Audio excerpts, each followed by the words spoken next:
Welcome back everybody. As you probably guessed from the title, we are testing out more body armor today.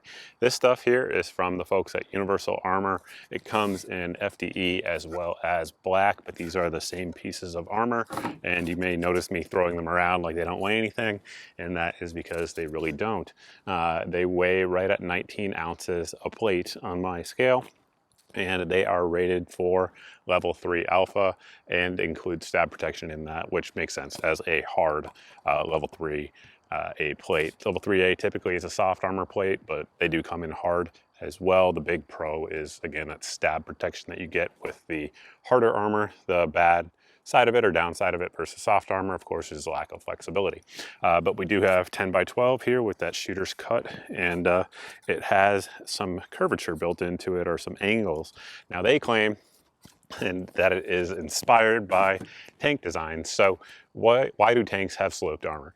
Right?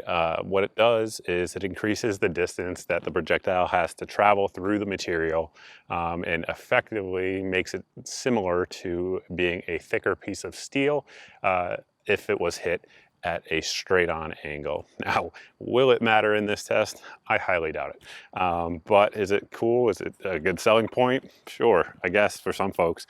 We're gonna see though how it performs. Of course, we're gonna shoot them up and see how they do. But that is the theory behind it, and one of the reasons that it's so thin. I mean, it is really, really extraordinarily thin, and wearing these all day long would not be a chore in any way, because both of these combined, you know, would be under 3 pounds, which is just nuts in terms of actual weight. So of course we are going to put this up against a box that has some dirt in it, which is just down the field.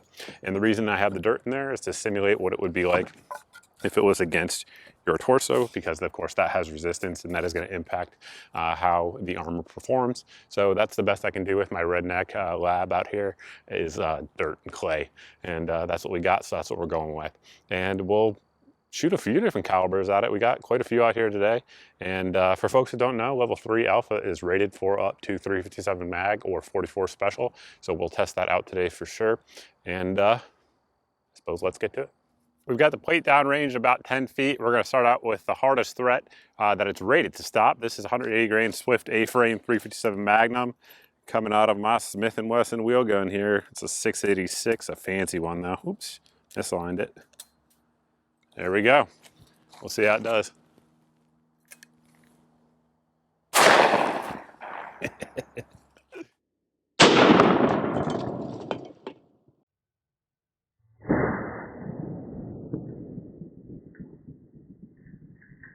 As y'all just saw there in the slow-mo, we center punched it right on the R, and obviously it deformed it a little bit, but it still stopped it with ease. You would definitely be feeling it if you got hit with that. It's a super powerful handgun round, but you'd be just fine. So let's keep going and hit it with a few different calibers and work our way up to the point that we make it fail, because all armor dies here.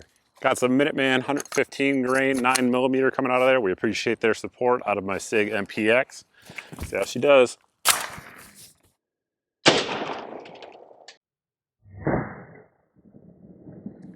As y'all just saw in the slow-mo, again, impact a little bit to the left, pushed it back, deformed it a little bit, and you guys can see those layers there of that UHW MPE starting to be exposed from the outer shell of the armor, but we're gonna keep going.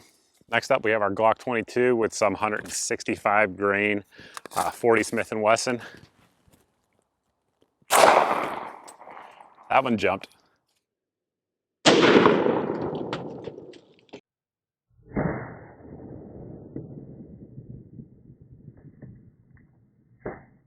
As you guys saw there in the slow-mo, we went a little bit higher on that one, and that slow-mo footage is going to be used on forums for years to demonstrate the superiority of 40 Smith & Wesson to 9mm. But regardless, definitely did not penetrate. We had that deformation, as you guys can see, but we will keep going. Next up, we have some 12 gauge Remington double op buck, 9 pellet, 12 gauge, nothing too fancy, coming out of my M&P 12. And I got a feeling it's really gonna jump with this one.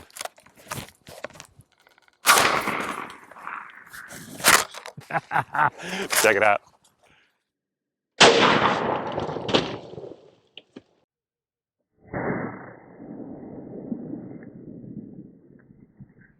Jump was a understatement. As you guys saw, it wrecked my box full of dirt, pushed a lot of that dirt out of the way. I'm not sure if you guys can see that from your angle, but collapsed that plate down a little bit around where that buckshot impacted right there in the center, and definitely had some deformation. But as you can see, zero pass through of any kind.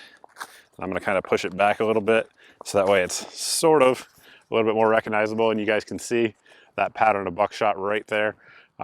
Definitely hit it with a thump. I mentioned in the beginning that it's rated for 357/44 Magnum. It is 1000% not rated for 460 Smith & Wesson. We have Underwood ammo, so hot stuff, and this is the 300 grain XTP JHP. Again, guys, it is not rated for this. This is insane power, and we're gonna see how it does.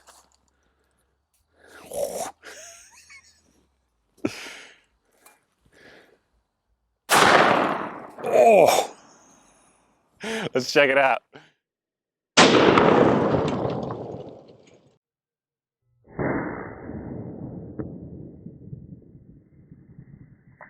You guys just saw the slow motion. When I shot it, I was convinced it penetrated.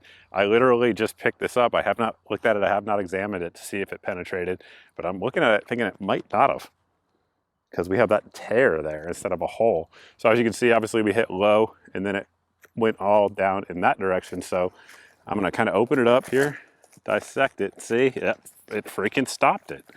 Sure enough, right there, you guys can see it. That is that 460 Smith & Wesson, which I'll have a video coming up one of these days about most powerful handgun, or rather revolver out there, 460 versus 500. Stay tuned for that. But point being is, it's in the conversation for the most powerful revolver on the planet, especially with that load. That's a hot load. And without question, it stopped it. Very, very impressive.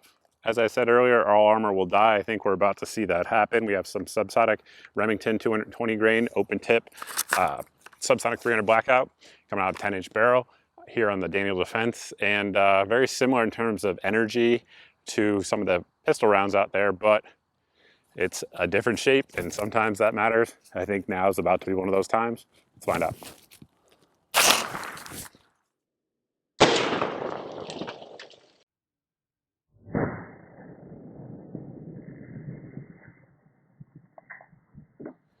As I expected, and you guys probably saw the dirt kick up there from the slow-mo. That one passed right on through. I believe we had our entrance point right here, and then it definitely exited out the back right there. In fact, it might be easier to see if I pull this back. The little shell where it exited, yeah. There you go. There's our exit hole. So 300 blackout went right on through. It's just due to the shape of the bullet. It just is what it is. That BC, it allows it to push right through that armor. And so what started out looking like this now looks like this. It definitely passed the standards that it's rated to and surpassed it with that 460 Smith & Wesson stop, which was just crazy. So there is that. A few other things to talk about here for these plates. First off, they did send these out for the testing here on the channel. There's no NIJ ratings or anything like that on the plate, so just know that a lot of guys don't care. Some guys really do. If that's you, this might not be the one for you. They right now are going for around $175 each. So in terms of price point, it's definitely competitive with other offerings out there on the market that have similar feature set. And the big one here, of course, it's just going to be that lightweight that it does have. It's super, super light. And if you are someone who doesn't like wearing heavy body armor and you want the protection of pistol and shotgun rounds, this will definitely get it done, and get it done fairly lightweight and at a price competitive price point. So there is that. I think with that, we've covered everything we need to on the actual armor plates themselves. If you guys have any questions, you can post those down below in the comment section or at my various social media pages that you see here on your screen. Additionally, if you're subscribed here, thank you very much. Appreciate that. If you're not subscribed and you like this type of video, definitely hit the subscribe button, because this is kind of what we do around here. We do a lot of this. And if you are subscribed, you're not seeing 2 to 4 videos a week here on the channel, you can sign up for my email at the website here on your screen. That email goes out at most once a month, and it just has all of the videos since the previous email that went out. So that way there's no big tech giant censoring your eyes from my content. Additionally, if these go on sale or there's any other deals on various things around the internet that you guys are probably interested in, rather, if you're watching this channel, you can sign up for my daily deals email that goes out, as the name indicates, daily, and it has 6 of the best deals that we find around the internet that particular day. If it's in the email, it's the cheapest that I know of anywhere on the internet at that time. So that way you guys can save some money and save yourself some time, because I do the looking for you and you don't have to. And with that, I think we'll close the video out. I love armor tests. They're fun to do. And it's just something that is interesting to me. That something this thin and this lightweight could stop a piece of lead and steel the way they do, but they do it. So there is that. So with that, guys, thank you all for watching. I truly appreciate it. Appreciate each and every one of you, and look forward to seeing everybody in the next video.